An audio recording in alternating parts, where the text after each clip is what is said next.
Thousands of years ago, long before the pyramids were built or Rome had a name, people looked at death and refused to believe it was the end.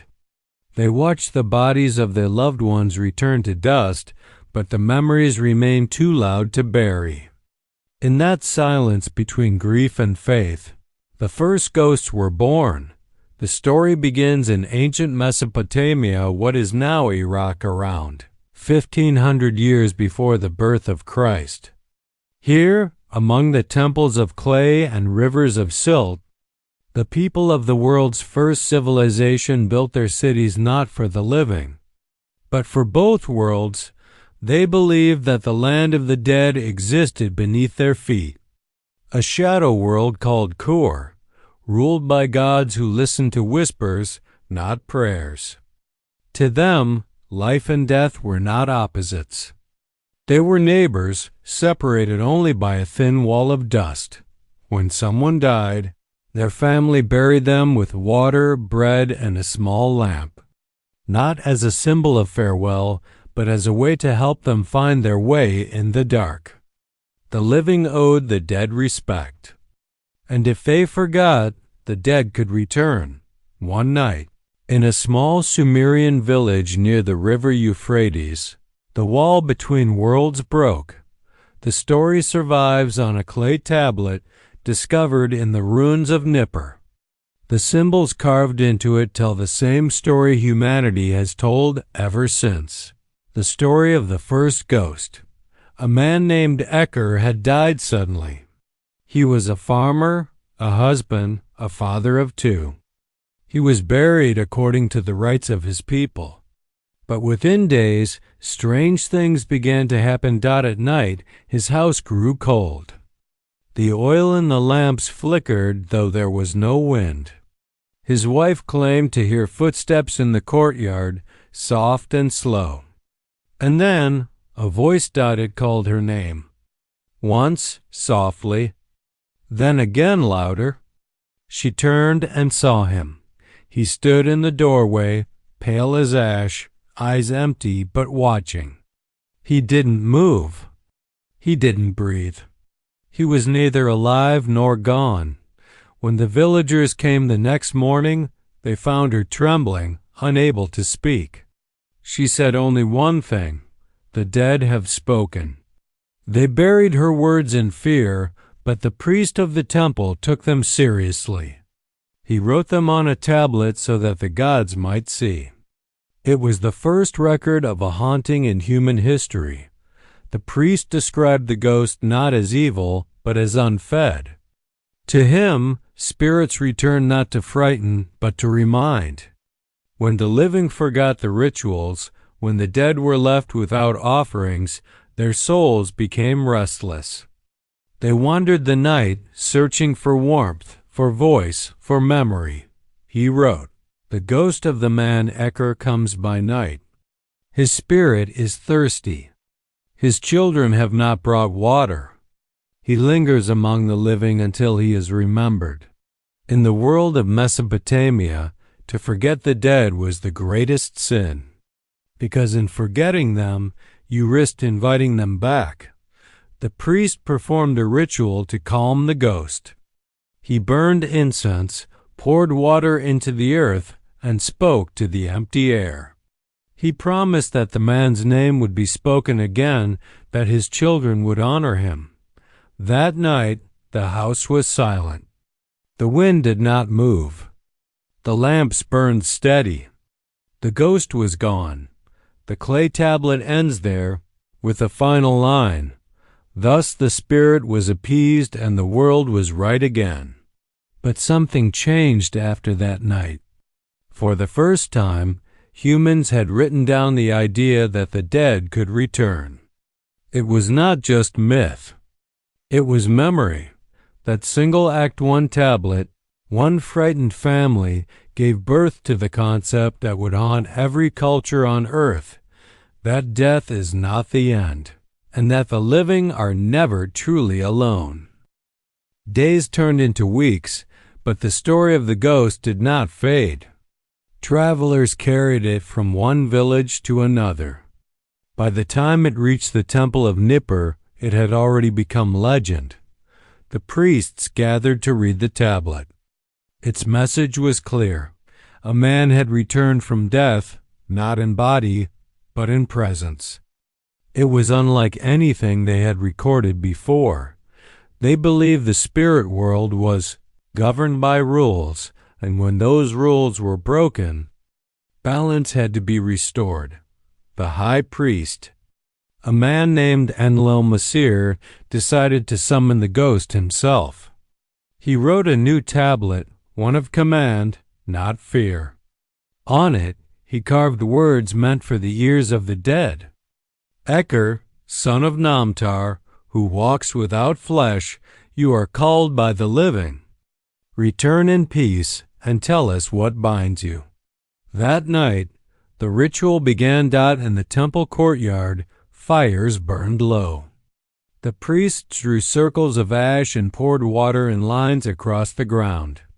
They called upon Ereshkigal, queen of the underworld, and Nergal, god of plague and spirits. The wind howled through the open halls, and then silence. Enlil-Masir felt the air change. The temperature dropped. The flame in the lamp twisted sideways, as if pulled by invisible breath. He spoke again, louder this time. Eker, son of Namtar, what holds you to this earth? And in the stillness, something answered. No one wrote what the voice sounded like, only that it was not a man's voice. It was like breath caught between worlds, like wind inside stone. The priest fell to his knees. His scribes fled. But Enlil-Masir stayed. He asked the spirit what it wanted. The answer came as a whisper: water, bread, and my name. The priest promised all three. He poured fresh water on the ground, placed bread upon the altar, and spoke the man's name one final time. The air grew still again. The torches straightened. And from that moment, the haunting ended. Enlil-Masir ordered the words of the ritual to be preserved on a second tablet. The first recorded dialogue between the living and the dead. He wrote, I have seen a man's shadow answer the living. The worlds are not separate, but joined by remembrance. That line, joined by remembrance, would become the foundation of thousands of years of belief. Because for the first time, humans believed they could not only fear the dead, but speak to them. The story of the priest spread across the land. In the markets of Uruk, merchants whispered it to travelers. In the temples of Babylon, scribes copied it onto new tablets. And in every version, one truth remained. The dead could speak, and the living could listen. Over the centuries, that idea evolved. In Egypt, it became the Book of the Dead. In Greece, it became the underworld. In Rome, the Manes. In every culture, the same echo repeated. Death is not silence. It is conversation. And it all began with a ghost who only wanted to be remembered. After that night, the people of Nippur never saw the ghost again. But the story lived on, carved into clay and passed through centuries. It was no longer the tale of a farmer. It had become the story of humanity itself. For the first time, humans believed that death did not erase them. It only changed their form. They had found comfort in fear, and in that comfort, they built a bridge between two worlds.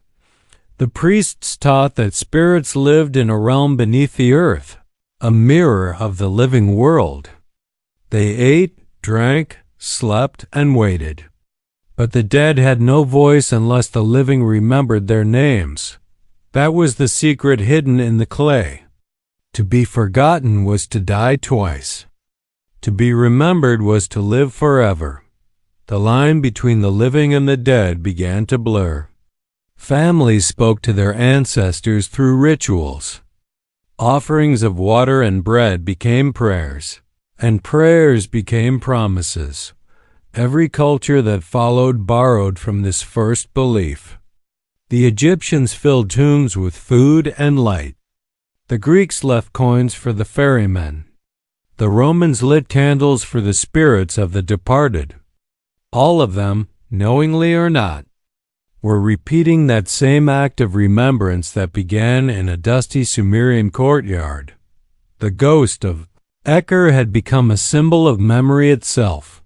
The clay tablets that recorded his return eventually crumbled.